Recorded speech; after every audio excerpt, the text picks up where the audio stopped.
ના નામ પર જે ભંડારો કરી રહ્યા છે, કદાચ જલારામ બાપાને અને કાળિકા માતાને અને આ ગામના લોકોના પ્રેમને કદાચ પ્રકૃતિને પણ એવું થયું હોય કે અહીંયા સંતનું કોઈનું આગમન કરીએ અને કદાચ એ બધા પબ્લિકોની અને માતાની સેવાની જોઈને આવા બહુ મોટા સંત તમારા ગામની અંદર પધાર્યા એ બહુ ગામનું ધનભાગ્ય કહેવાય। કારણ કે આ સંત તમે જોયા પછી એવું નહીં લાગે કે કદાચ વિજય બાપુ આટલા મોટા સંત હશે, તમને એવું જ લાગે કે વિજય બાપુ આપણા જેવા જ છે, તમારા ધોળિયા સમાજમાંથી આવે છે। આ તમારા ધોળિયા સમાજનું એક બહુ મોટું ગૌરવ કહેવાય કે આવા સંતનો જન્મ થયો અને એક ધોળિયા સમાજને નામના કરા આપી દીધી એવું કહેવાય છે કે સંતના જ્યાં પગલાં પડે ને એ પવિત્ર પાવન થઈ જાય છે ભૂમિ। એવું કહેવાય છે કે સંત અને વસંત બંનેની સમાનતા બહુ અપરંપાર છે। જ્યારે વસંત આવે ને ત્યારે પ્રકૃતિ સુધરી જાય અને જ્યારે આવા કોઈ સંત આવે ને ત્યારે આપણી આ સંસ્કૃતિ સુધરી જાય। એટલે આપણા આ વિજય બાપુ અહીંયા પધારી એમના જે એક એક કાર્યો છે, એમને એવું કોઈ પોતાનો સંપ્રદાય નથી, પોતાના કોઈ પણ જાતની અપેક્ષા નથી, કોઈ પણ જાતનો એમને કોઈ પ્રલોભન કે કોઈ એવી લાલસા નથી કે મારું નામ ઊંચું થઈ જાય। એમને તો ખાલી એક જ ઈચ્છા એવી લાગે, કારણ કે હું 4 વર્ષથી વિજય બાપુ સાથે ફરું છું, વિજય બાપુની એક એક કથામાં હું ગયો છું, વિજય બાપુના એક એક પ્રોગ્રામનો હું સાક્ષી છું।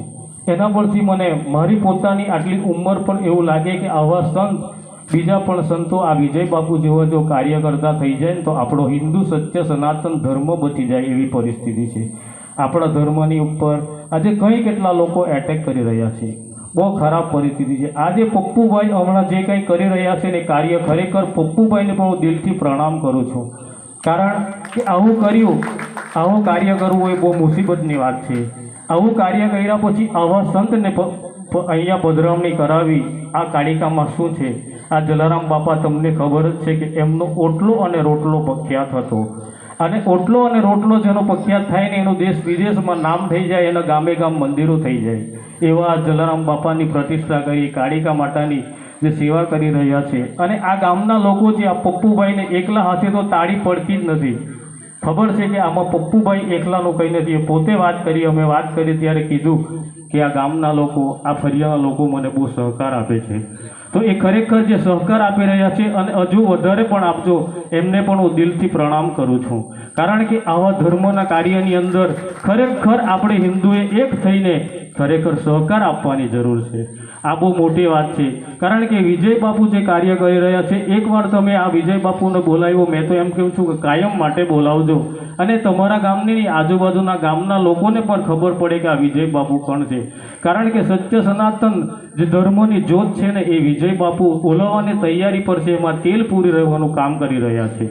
ખરેખર બહુ ગૌરવનું કામ છે। મારી વાણીને વધારે વાત નથી કરતો, કારણ કે વિજય બાપુ ટાઈમના બહુ પ્રખર છે, ટાઈમ થાય એટલે એમની